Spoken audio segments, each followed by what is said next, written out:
오늘 주님께서 우리에게 주시는 하나님의 말씀을 함께 보겠습니다. 신약 성경 데살로니가전서 5장 16절에서 18절 말씀입니다. 이 기록된 계시의 말씀 봉독해 드릴 때에 여러분 각자의 심령 속에 실제로 거하시는 예수님의 음성을 꼭 들을 수 있기를 원합니다. 항상 기뻐하라, 쉬지 말고 기도하라, 범사에 감사하라. 이는 그리스도 예수 안에서 너희를 향하신 하나님의 뜻이니라. 아멘. 우리 한번 주님께서 우리 오늘 각자에게 주시는 주의 음성을 듣는 마음으로 같이 한번 읽도록 하겠습니다. 시작. 항상 기뻐하라, 쉬지 말고 기도하라, 범사에 감사하라. 이는 그리스도 예수 안에서 너희를 향하신 하나님의 뜻이니라. 아멘. 어제는 장례식에 다녀왔습니다. 이제 가면서 내내 새벽 시간에 출발해서 가면서 내내 이번 장례식은 참 어렵겠다. 저분들을 어떻게 대해야 될까? 어떻게 대하는 게 좋을까? 저들에게 위로가 되고 또 이렇게 힘이 될까? 이렇게 이제 곰곰이 몇 시간을 차를 타고 가면서 같이 이렇게 생각을 고민하고 해보게 되고 생각을 해보는 시간이었습니다. 왜냐하면 그 충청 남도입니까? 합덕에 있는 그 친구 목사님의 그 따님이 이렇게 갑자기 이렇게 소천을 하게 되었어요. 이제 그 전에 제가 한 수요일쯤에서 연락을 받았는데 이렇게 경상북도 포항, 그 포항에서 장례를 이렇게 치른다 그러더라고요. 목사님은 합덕이신데 왜 포항에서 장례를 치르는 걸까? 이렇게 앞뒤를 이렇게 생각해 보니까 그 따님이 그 포항에 있는 대학교에 4학년에 이렇게 재학 중이었어요. 25살 되는 그런 자매였는데 이 합덕에 있던 이 이제 아버지 목사님이 그 아산에 있는 친구 목사님하고 이제 같이 이렇게 점심 식사를 하고 있는 중에 전화가 왔대요. 근데 이제 아마 그 전화 내용이 이렇게 따님이 갑자기 이렇게 죽었다, 뭐 병원에 실려갔다, 뭐 그런 게 아니라 갑자기 죽었다 이렇게 연락이 와서 두 목사님이 이렇게 같이 식사하다가 그 소식을 듣고 이게 혹시 무슨 보이스피싱 같은 거 아닌가 이제 그렇게 생각을 해보고 그래서 이제 이렇게 포항에 이렇게 내려가서 이렇게 이제 장례를 뭐 치르고 이제 그렇게 이제 하는 과정이었습니다. 저는 이제 또 일정도 있고 또 이렇게 가기가 좀 어려워서 마침 토요일 날 이제 합덕 이 목사님 교회에서 이렇게 위로 예배를 드린다 그래서 토요일 날 이제 가보게 되었습니다. 그래서 이제 내용을 좀 이렇게 들어보고 또 이렇게 이제 여러 가지 정황을 정리를 해보니까 그 딸이 그 포항의 그 한동대에 4학년이었어요. 굉장히 재혼이죠, 우리가. 그리고 둘째 딸도 한동대에 다니고 그러더라고요. 근데 그 기숙사에서 이제 이렇게 있다가 한밤중에 그냥 죽은 거예요. 그러니 한번 생각을 해보셔야겠죠. 멀쩡하던 따님이 뭐 평소에 뭐 병을 앓고 있거나 아픔이 있었거나 병원을 왔다 갔다 했거나 어떤 지병을 가지고 있었거나 그런 게 아니라 뭐 건강하게 이렇게 활기차게 학교생활, 신앙생활 잘 하면서 있다가 밤에 이렇게 이제 그 기숙사 방에서 이제 그 이 친구가 선배 4학년이니까 선배고 후배 하나하고 둘이 이제 그 방을 쓰는데 이제 그날도 이렇게 이제 후배가 들어와 보니까 이렇게 이제 언니는 이제 뭐 침대에서 뭐 나머지 작업을 하고 있고, 그래서 이제 먼저 이렇게 자게 됐대요. 그 이제 아침에 일어나서 이제 동생이 아침에 일어나서 이렇게 이제 나가려고 활동을 하려고 그러는데, 언니는 이제 어제 늦게 잤으니까 아직 자는 모양이구나. 그리고 이제 이렇게 나가서 예배를 드리고 한 12시쯤 들어왔대요. 근데 여전히 자고 있어서 언니 이렇게 얼마나 피곤하길래 이때 자냐고 이렇게 와서 보니까, 흔들어 보니까 이렇게 죽어 있더라. 그래서 이제 이렇게 뭐 119 연락을 하고 그랬겠죠. 그래서 이제 이렇게, 근데 이제 그 내용이 이렇게 이제 이미 이렇게 사망을 해버리니까 그 119도 오다가 도로 가더랍니다. 사망자는 그렇게 하는. 그래서 그 119가 오는 게 아니라 이제 경찰이 오고 이렇게 됐겠죠, 이제.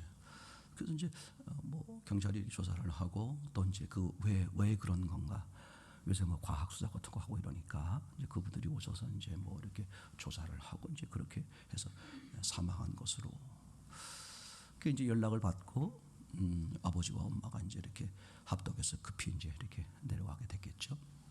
그랬더니 이제 그 원인을 왜 죽었는지 모르니까 그 이제 가족, 부모, 가까운 분들, 또 이렇게 만났던 분들을 이제 경찰에서 조사를 하고 그렇게 이제 하는 것 같아요. 여러 가지를 이제 물어보고 뭐 이렇게 해서 이제 보니까 이렇게 뭐 이렇게 눈으로 봤을 때 어떤 바깥에 이렇게 외상, 뭐 멍이 들었다거나 어디가 뭐 이렇게 부러졌다거나 뭐 상처가 났다거나 피가 난다거나 그런 어떤 외상 같은 거는 이렇게 하나도 없더래요.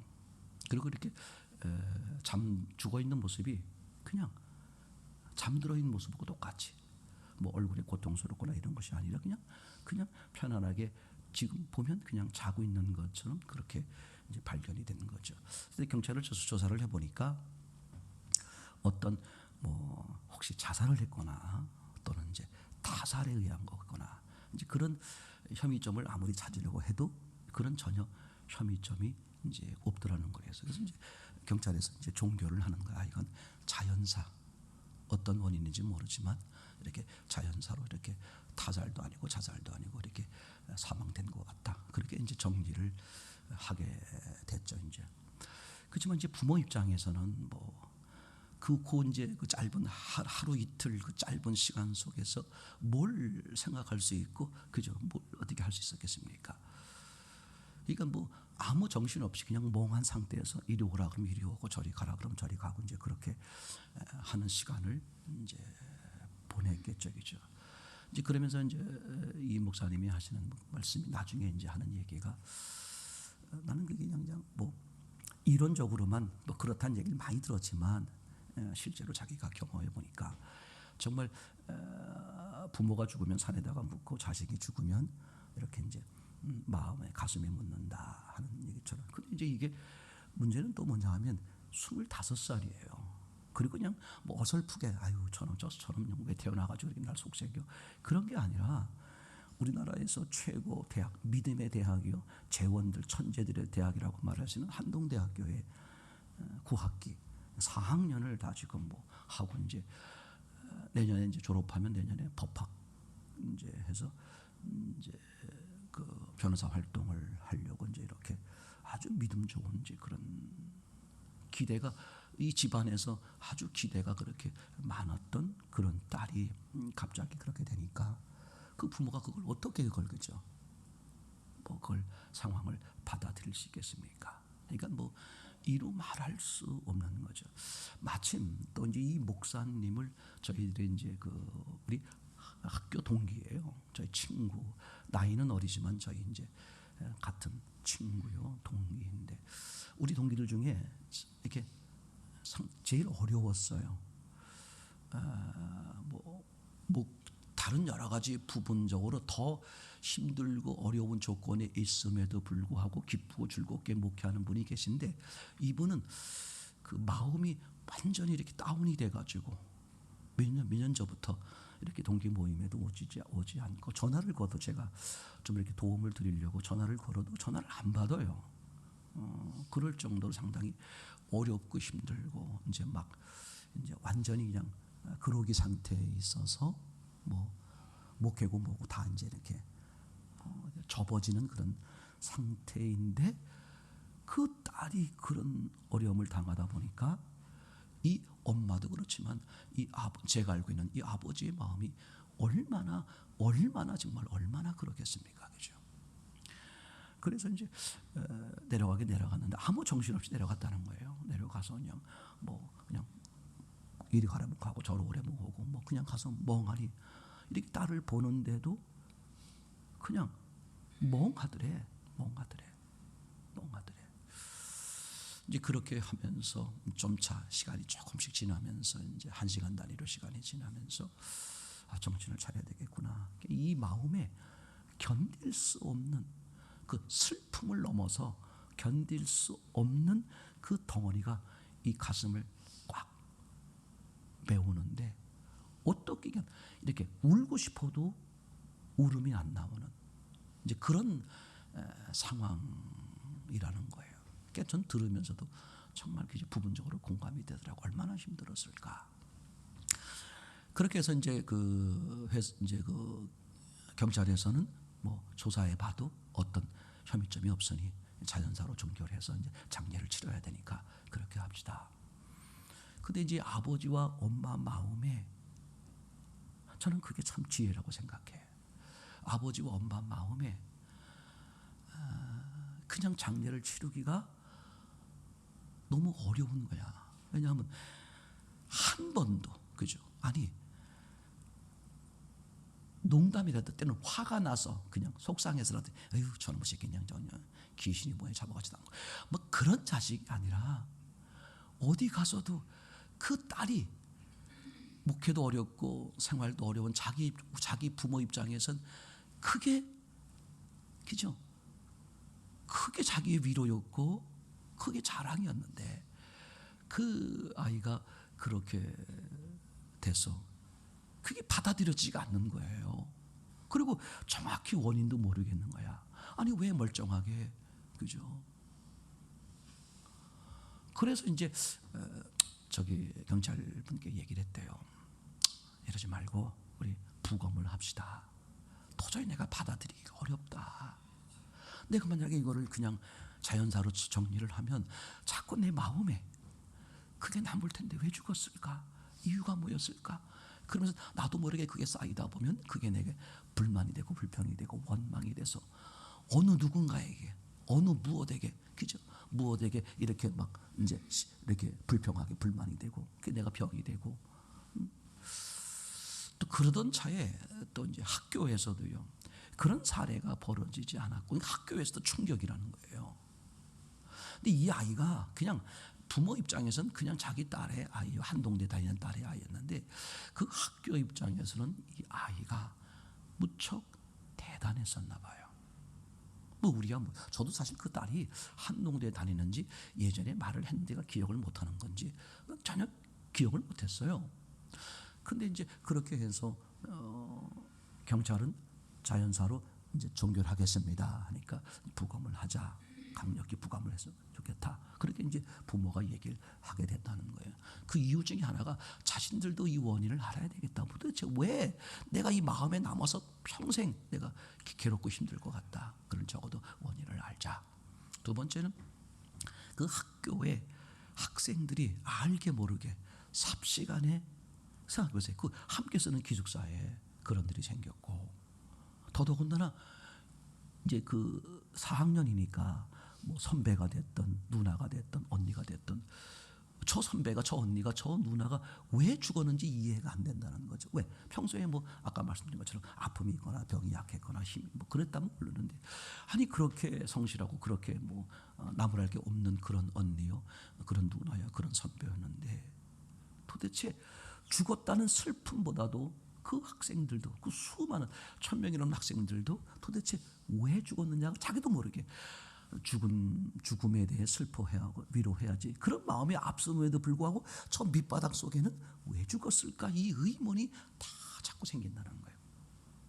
그래서 이제 이 아버지가 나도 그렇고 또 학교에서도 볼 때 이게 그게 나중에라도 그죠?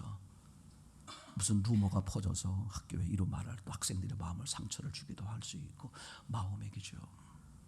또 이제 그거를 그 이제 처음에 발견한 같은 방에 있었던 그 후배, 그 아이는 또 얼마나 큰 평생의 그 트라우마 상처가 되겠어요. 그러니 그냥 그렇게 하지 말고, 왜냐하면 이게 그냥 넘어가면 사람이라는 게 왜 그랬을까 하다 보면 제일 마지막에 만난 사람이 누구야? 또 가깝게 있는 사람이 누구야? 함께 있던 사람이 누구야? 누가 발견했어? 이런 뭐 여러 가지 많은 일들이 발생하니까 학교도 그렇고 학생들도 그렇고 또 저희 마음도 그러니 부검을 했으면 좋겠습니다.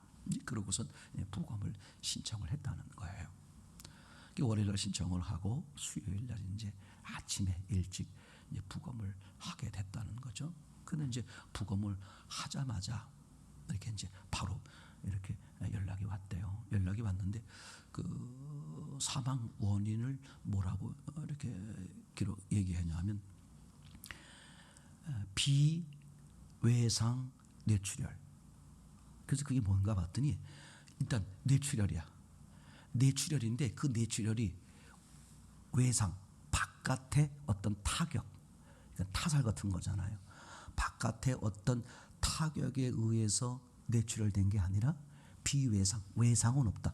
바깥의 충격은 없는데 안에서 그냥 그 핏줄이 터져서 이렇게 죽은 거죠. 그러니까 이 그 상황을 설명하면서 이 사망자도 자기가 죽는지 모르고 죽었다는 거죠. 그냥 그 말을 듣는 순간 그 말을 제 마음에 딱 어떤 마음이 들었냐 하면 죽음이란 슬픈 거죠. 더더군다나 또 자녀가 죽었으니 얼마나 슬프고 힘들고 어렵겠어요. 그런데 제 입장에선 어차피 죽는다는 걸 가정한다면 이보다 아름다운 죽음은 어디 있을까 하는 생각이 들었어요. 왜? 자다가 요새 그 연세가 많으신 분들의 그런 소원 아닌 소원 중에 하나가 그거잖아요. 그죠? 자다가 그죠? 자신도 모르게 그죠? 죽는 거 있잖아요. 그죠? 이제 그래서 그 원인을 알게 된 거예요. 그러니까 이 부모의 마음도 어떻겠어요? 조금도 스스로가 어떤 미혹이나 어떤 의문이나 의심을 해볼 여지가 전혀 없는, 자연적으로 그렇게 이제 죽게 되었구나. 이제 그거는 풀렸죠. 이제 그게 풀렸다고 해서 그죠? 죽은 딸이 돌아오는 것도 아니고 그게 무슨 위로가 되겠어요? 그러니까 견딜 수 없는, 자기 평생에 한 번도, 뭐 주변에서 얘기 들었지만 자기 평생에 한 번도 그런 아픔이라 그럴까? 그 아픔과 슬픔을 뛰어넘은 그 상상할 수 없는 그 고통의 덩어리가 자기 가슴을 콱 메운다는 거예요. 그래서 아까 말씀드렸던 것처럼 무슨 생각조차가 안 된다는 거예요. 뭐 울고 무슨 뭐 이런 자체가 그죠. 이제 그러면서 이제 그 장례 절차를 이렇게 이제 밟게 된 거예요. 근데 장례 절차를 밟게 되는데 이제 이분은 뭐 아무 정신도 없고 또 학교에서 그런 일이 생기다 보니까 그 학교에 그 이제 이렇게 담당자들 그분들이 이렇게 이제 나서서 그런 아주 참 한동대학교가 그 믿음이 있고 아주 굉장한 그런 좋은 학교라는 생각이 들어요. 이제 그렇게 해서 그 도움을 주시는 분들을 붙여가지고 일사불란하게 그죠? 이거 뭐 따님이시니까 이렇게 아버지가 장례를 준비하시겠습니까? 그렇게 이제 물어봐서 내가 지금 아무 경향도 없다. 그럼 저희가 알아서 하겠습니다. 그래서 일사불란하게 그 이제 이 죽은 딸의 몇 살 위쯤 되는 한 30대 초반쯤 되는 그 선배 되는 분이 이제 주관해서 모든 절차를 이제 이렇게 진행하는데 거기서 이제 이 목사님이 상상할 수 없는 감동의 은혜를 잊게 되는 거예요. 이제 그 장례 절차를 이렇게 이제 쭉 진행하고 준비하고 하는데 그 학생들, 그게 뭐 한 1,000여 명이 넘는 그런 학생들이 뭐 그리고 또 그게 뭐 다 과가 다르잖아요. 근데 이 아이를 뭐 얘가 평범한 아이인데 이 아이를 다 어떻게 다 할 수 있겠습니까? 자기네 과에 있는 애거나 뭐 이런 게 하는 건데, 그런데 학교 전체가 다 난리가 났다는 거예요. 이제 대표적으로 무슨 난리가 났느냐? 그 학교는 얼마나 그렇게 제대로 교육을 하는 학교인지, 믿음의 학교요, 교육의 학교인지, 이렇게 이제 시험을 이게 정기적으로 시험을 보지 않습니까? 그럼 시험 볼 때 다 시험을 언제 봐요? 이렇게 수업 시간에 시험 보잖아요. 근데 그 학교는 수업 시간에 시험을 안 본대요. 그 왜 그러냐 했더니, 아니 수업 시간에 수업을 해야지 왜 시험을 보느냐? 그럼 시험을 언제 보느냐? 수업 마치고 시험을 본대. 그럼 학생들도 그걸 당연하게 여긴대. 교수들도 당연하게 여긴대. 근데 그러고 보면 일반 이렇게 학교에 보면, 아니 수업 시간에 시험 보면 교수도 편하고 학생들이 편하고 그런 거 있잖아요. 근데 이분들은 교수님이나 학생들이나 아니 수업 시간에 수업을 하고 그리고 그 외의 시간에 시험을 보자. 그래서 수업을 한 번도 빼먹은 적 학생들도 없었고 교수들도 없었다. 거기 오는 학생들이 우리나라로 말하면 되게 엘리트, 뭐 1, 2%, 2, 3%뭐 그런 아는 그뭐 이런 오는 애잖아요. 뭐 서울대 갈래, 한동대 갈래 뭐 할 정도로 이렇게 굉장한 실력이, 그리고 믿음이 좋은 목사님의 자제분들이 보통 한 50% 정도가 되는, 그렇게 아주 그냥 그 믿음이 신실하고 실력이 있는 분들이 이렇게 이제 오시는 곳이죠. 근데 그 학생들이 수업을 못 하겠다는 거예요. 아니 자기네 과 같으면 이해가 되는데 학교 전체에서 도대체 아무 생각이 안 난다는 거야. 학생들이 그냥 수업 시간에 통곡하고 난리가 났다는 거야. 그러면서 교수님들이 하시는 말씀이, 교수님 스스로도 강단에 서서 가르칠 수가 없대. 그냥 10분 20분만 지나면 다리가 후들거려서 이게 견딜 수 없어서 교수들이나 그리고 학생들이 수업을 중단했대요. 그리고 이제 다음 주 월요일부터가 이제 중간고사, 학기 말고사 이제 시험이야. 그럼 시험이 얼마나 중요해요. 근데 이제 그날 가서 총장하고 부총장 뭐 교수들하고 이제 만나고 있는데 그 교수님이 이게 건의를 하더래요. 총장한테 이제 지금 학생들이 시험을 볼 정신이 없다. 그러니 다음 주에 있는 시험을 보지 말고 과제, 뭘 리포트를 제출한다든지 과제로 바꿔서, 그런 사례가 없었대요. 그렇게 과제로 바꿔서 했으면 좋겠다. 그 총장은 생각도 안 해보고 오케이 그렇게 합시다. 그렇게 해가지고 그 전 학생들이 이제 조문을 밀려오는데 어떻게 할 수가 없을 정도로. 근데 이제 이 목사님은, 사모님은 아무 정신이 없는 거예요. 무슨 지금 이제 근데 주관하시는 분이 이제 해에 따라서 이제 조문객을 맞이할 분인데, 그 학생들이 그렇게 조문을 와서 그렇게 목을 놓고 이제 한두 명이 친한 친구 한두 명이 그러면 이해가 되는데, 그냥 그 오는 애들마다 그렇게 목을 놓고 울더라 이거야. 어떤 애는 그냥 귀여워서 온대. 조문객에 들어오는데 엉엉 울면서 귀여워서 온다는 거야. 그러니까 자기는 슬픈데 슬픔이 넘어서 그 눈물도 안 나오는데 쟤네들이 우는 것을 보고 같이 울음이 나온다는 거야. 우리 딸이 죽어서 우는 게 아니라 우리 딸이 죽어서는 그 울음도 다쳐버릴 정도의 고통인데 쟤들이 그렇게 와서 울고 하는 거 보고서, 그러면서 울면서 이제 마음에 드는 생각이, 쟤들이 왜 울까? 처음에 그랬대요. 우리 딸하고 친하니? 뭐 룸메이트야? 같은 거야? 아니에요. 본 적도 없어요. 근데 왜 울어?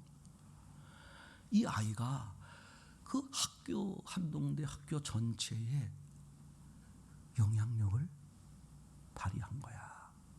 이 아이에 대한 소문이 학생들뿐만 아니라 그 교수님들까지도, 자기 과, 자기 애가 아닌데도 뭐 이름을 들어 다 아는 거야. 그럴 정도로 엄청난 영향력을 이제. 근데 그 한동대는 이제 예수 믿는 사람 오는 게 아니라 한 30% 정도는 예수 안 믿는 실력이 한동대 가고 싶다. 그래서 오는 애들이 있대요. 그 이제 어떤 애가 와서 이제 그냥 울고 뭐 하면서 이제 아버지 앞에 이제 인사를 하는데, 아버님 내가 제가 한번 이렇게 안아봤으면 좋겠습니다. 그러더래. 그래서 그래 와줘서 고맙다. 너는 우리 딸하고 어떻게 되는 사이니? 했더니 난 몰라요. 근데 왜? 그랬더니 소문을 너무나 많이 들은 거야. 저렇게 살아야 된다. 그러면서 이렇게 말하더래. 너도 그래. 그럼 너도 이제 우리 예수 믿고 천국에서 다 같이 이렇게 누나 같이 보자. 했더니 전 예수 안 믿어요. 근데 저도 예수 믿으면 저 누나 같은 그 예수님 믿고 싶어요. 그러더래. 그죠?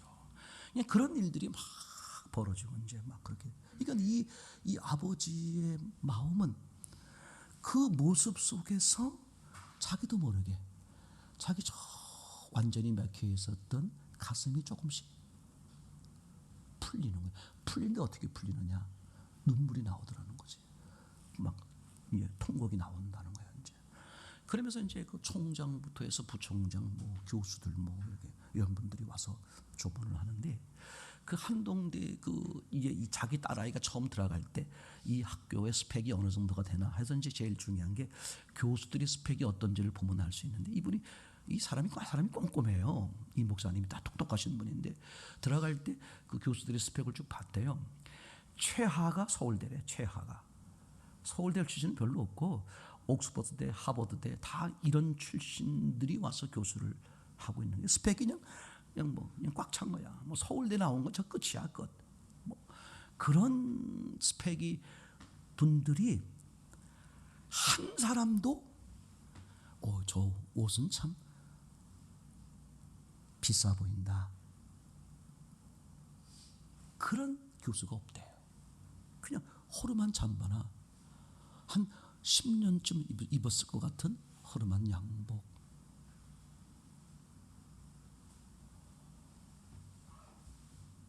그럼 이제 그 담당 교수가 있고 이럴 거 아니에요. 근데 담당 교수가 아닌데도 이 아이에 대한 많은 소문을 들었던 거야 이제. 그래가지고 담당 교수도 아닌 그 어느 교수님이 이 아이에 대한 좀 이렇게 기록을 남겼으면 좋겠다. 학교에 상상할 수 없는 영향력을 미쳤다. 그러니까 이 아이에 대해서 아는 대로 좀 쪽지를 좀 카톡이 지게 되니까 쪽지를 좀 보내달라. 또는 사진 같은 거 보내달라. 그랬더니 뭐 몇십 명이 아니라 수많은 그 카톡 쪽지들이 날라오더래. 근데 그 내용을 보면 한결같이 믿음에 대한 이야기요.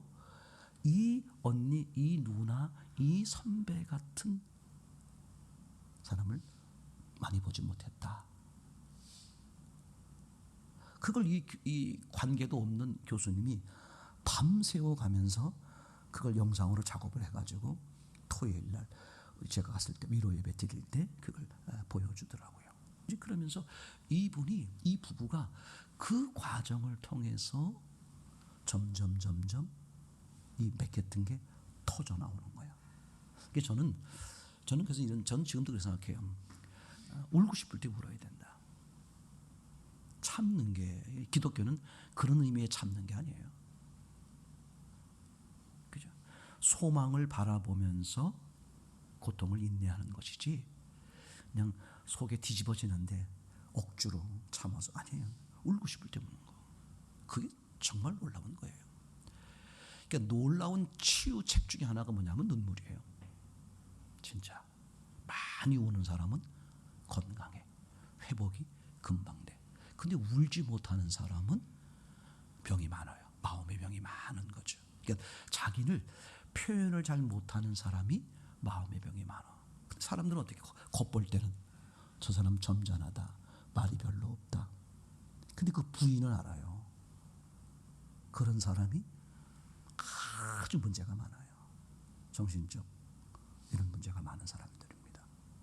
그러니까 이제 이분이 그 견딜 수 없는 그공 속에서 그런 모습들을 보면서 자기가 어떻게 알아 모르지. 근데 자기 안의 것들이 점점 조금씩 평안으로 대체가 되는 거야. 그러면서 이제 우리 딸아이가 도대체 어떻게 살았는지 한번 보자. 왜냐면 그 학생들이나 뭐 교수들이 그렇게 말을 하니까. 그래서 자기 딸아이가 어떻게 살았는지. 부모는 뭐 애들이 나가 있으니까 얼마나 알아요. 그죠? 어렸을 때 그 아이만 아는 거지. 그래서 얘가 4년 동안 어떻게 살았는지 이제 이렇게 그 친구들이 또 교수님들이 이렇게 증언해 주는 것들을 이제 이렇게 보면서 보니까 25살의 꽃다운 나이에 세상에 한번 제대로 나가보지도 못하고 꽃다운 나이에 져버린 그런 인생이 아니라 full life, 나이는 시간은 25년인데 다른 사람 100년 사는 것처럼 인생 전체를 사는 거예요. 모든 걸 다 경험하고 누리며 산 거예요. 그걸 이제 부모가 보게 된 거예요. 이 아이가 그냥 산 게 아니라 이제 보통 25살이면 기자 집에서 애교 부리다가 공부하고 이제 사회에 막 나가려고 그러는 거잖아요. 얘도 외형적으로 보면 졸업해서 이제 그 법대 이렇게 이제 진학해서 시험 봐서 이제 변호사에서 이렇게 어려운 사람들 변호해주는 그런 꿈을 가지고 있었어요. 외형적으로 보면 이제 막 하려고 그러는 건데 내면적으로 보니까 더 이상 뭐 할 게 없을 정도로 완벽한 하나님이 기뻐하시는 삶을 살았더라. 그죠? 오죽하면 그 학교에서 너무나 많은 이제 막 그냥 그 학생들이 막 밀려오니까 그러지 말고 학교에다가 그 추모관을 그런 사례가 없대요. 그런 사례가 학교에다가 두 군데 추모관을 만들어서 일로 오지 말고 글로 가라고. 학생들만 오느냐고 여기 이분들 가정에서도 또 오시는데 그렇게 이제 막 할 정도로 이제 막 그렇게 하게 됐죠. 그러면서 이제 이 부부, 이 아버지 엄마의 마음에 그런 것들이 하나하나 저는 이번에 어떤 장례식에 가서도 어떤 예수 믿는 집에 가서도요 난 이 집처럼 하나님이 그렇게 3일 만에 뒤집어 바꿔놓은 걸 처음 봤어요. 무슨 얘기냐 하면 아니 생각해 보세요. 부모님이 돌아가신 것도 아니고 함께 살다가 간 배우자가 돌아가신 것도 아니고 아주 어린 나이에 이제 뭐 아직 아주 조그만 나이 그럴 때 죽은 것도 아니고 다 키워서 그리고 아주 누구나 자랑할 만한 누가 봐도 손색이 없는 그렇게 커서 이제 사회에 나가서 제대로 살려보려고 하는데 그게 죽음을 맞이한 그 부모의 입장에서는 그죠 얼마나 상상할 수 없는 고통이겠냐는 말이죠. 그죠? 그런데 그래서 그 견딜 수 없는 그지 그 상황이었는데 그 3일 만에 하나님이 그걸 다 바꿔놓으신 거예요. 아니 하나님이 바꿔놓더라도 내가 인정하지 않으면 그만이잖아요. 그런데 이 목사님, 이 사모님이 스스로 고백하는데 진짜 바뀐 거예요. 제가 처음에 갈 때 나 이분들을 만나서 뭐라고 내가 말을 해야 되나 어떻게 해야 되나 참 저 부모 입장에서는 얼마나 힘들걸까. 장례식을 치르다 보면 여러 가지 많은 경우가 있는데 이거 같이 정말 힘들고 어려운 슬픈 그런 장례식이 어디 있을까? 저는 이제 그런 마음이었어요. 그래서 이제 그 장례 위로 예배를 드리는데 그 이렇게 설교하시는 목사님도 첫 멘트로 그렇게 하더라고. 내가 장례식 한 100여 번 지내봤지만 오늘같이 이렇게 슬프고 힘들고 어려운 장례식은 처음이다. 얼마나 힘들고 어려우실까? 그렇게 시작을 하더라고요. 그러면서 이제 그 가장 슬픈 장례식이 이제 토요일 날 이렇게 이제 그 갑자기 생긴 사건이니까 가지 못하고 이제 그랬던 분들이 합독 입은 교회에서 이제 이렇게 목사님들, 사모님들 모여서 이제 천국 환송 위로 예배를 드리게 됐는데 이게 어떻게 됐냐면 가장 기쁜 천국 환송 위로 예배가 되고 말았어요. 뭐해서 무엇으로? 가장 슬픈 장례식에서 가장 기쁜 천국 환송 위로 예배가 됐어요. 그래서 목사님이 설교를 마치고 이제 가족 대표로 이렇게 나오셔서 이렇게 말씀하시자 그랬더니 사모님이 나오셨어요. 사모님이 나오셔가지고 하시는 말씀이 이러더라고요. 하나님의 마음을 조금은 알 것 같아요. 딸을 앞세워 보니까 하나님이 나를 위해서 당신의 아들을 죽여야만 했던 그 마음이 오더래요. 아니 그게 3일 만에 처음엔 이분들이 내려가면서 그랬다는 거야. 제발 꾸미기를, 또는 보이스피싱, 거짓, 돈 뜯으려고 하는 거짓잖아요. 엄마 뭐 딸이 죽었습니다. 뭐 이렇게 뭐 그런 거 있잖아요.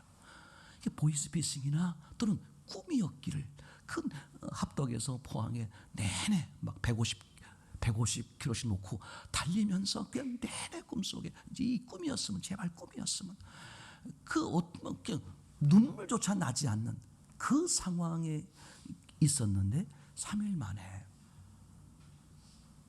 그걸 완전히 뒤집어 놓은 거야. 그럼 완전히 뒤집어 놓은 게 뭐냐? 다른 사람의 고백이 아니라 그 엄마 사모님의 고백이 뭐라고 했다고요? 이제 하나님의 마음을 알 것 같아요. 하나님이 나를 위해 전능자이신데 나는 피조물에 불과한 내 딸을 잃어버렸다고 막막했었는데, 하나님은 그렇게 하지 않으셔도 되는데 전능자이신 분이 자기 아들을, 나를 살리려고 죽이셨다는 그때 그 하나님의 마음이 얼마나 힘들었을까, 얼마나 아팠을까. 그 사랑을 생각하니까 그게 자기 마음에 막 밀려오더라는 거예요. 여러분, 신앙은 있잖아요, 믿음은 밀려오는 거거든요. 내가 비우면, 길이 없다고 여길 때, 나는 길이 있어, 나는 뭐 방법이 있어, 이런 사람에게 주의 은혜가 밀려오지 않죠. 나는 길이 없어, 난 방법이 없어, 내가 어떻게 살 수 있단 말이야. 그죠? 그때 하나님의 은혜가, 성령의 역사가 밀려오는 거잖아요. 그죠? 그 막 밀려오는데, 그 밀려오면서 막 그냥 울음이 나오더라는 거야. 하나님 마음이 이제 알 것 같아요. 하나님 마음이 알 것 같아요. 그 하나님 마음을 이제 알았다는 게 문제가 아니라, 그 아는 것을 통해서 자기 마음이, 이 사모님의 마음이 제가 봐도 다 치유가 되는 거야. 제3자, 바깥에 있는 분들이 보면 저 엄마 좀 미쳤구나, 실성했구나. 지금 엊그저께 3일 전에 죽었고, 지금 그 아이의 유골이 지금 그 교회 앞에 있어. 근데 엄마가 뭐라고 말을 해? 그 하나님의 마음을 알겠더라는 거야.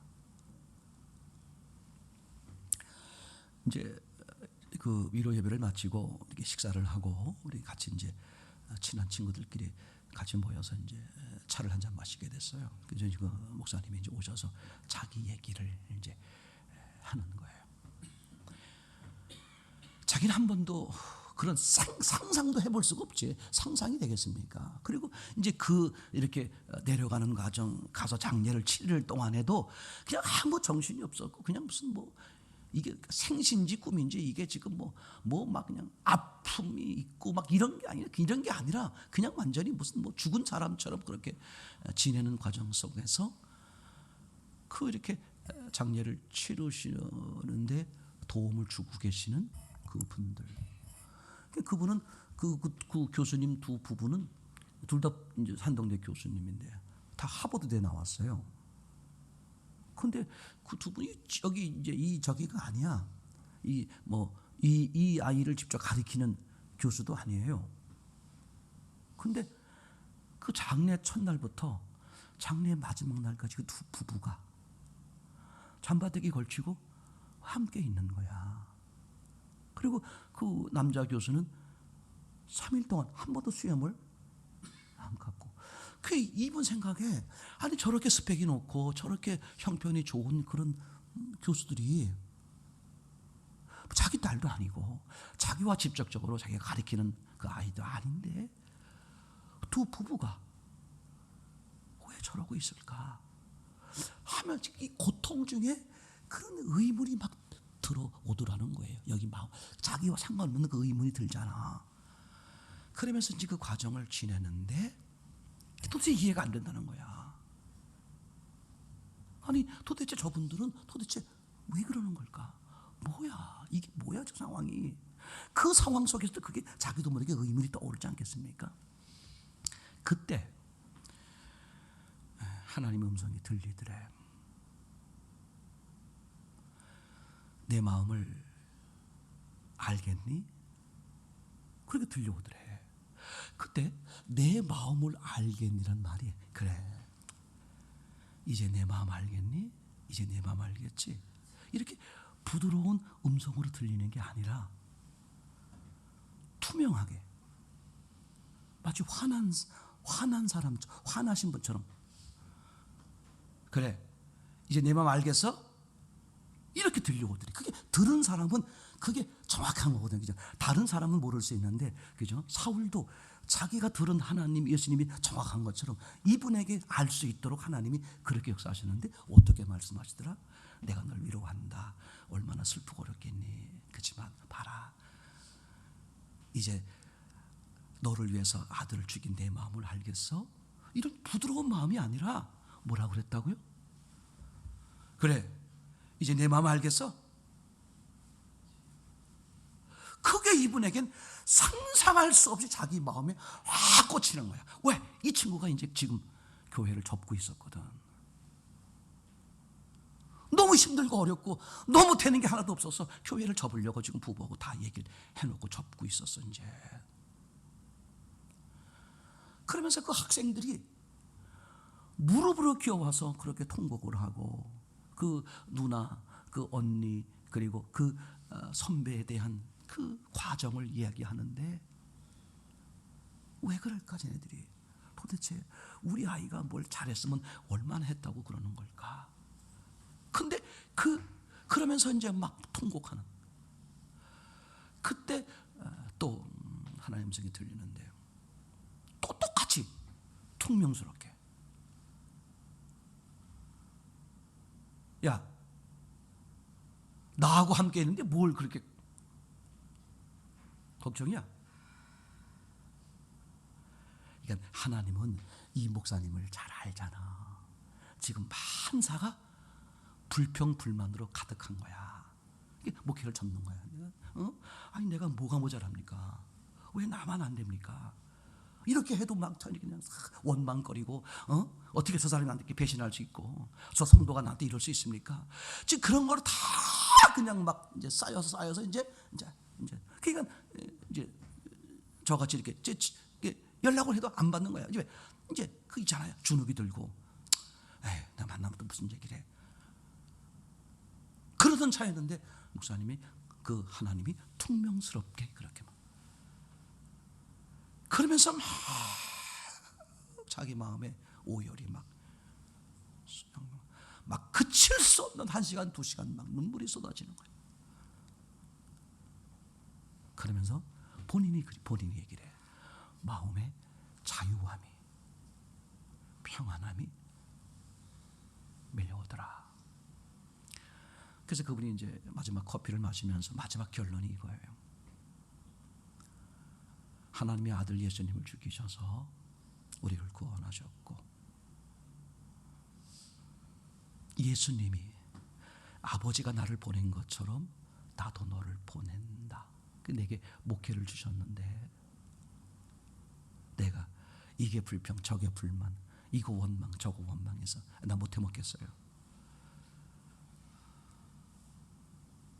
그걸 하나님이 아들 예수님을 죽여서 우리를 구원하고 내게 목회를 열어주셨던 것처럼 하나님이 딸을 데려가서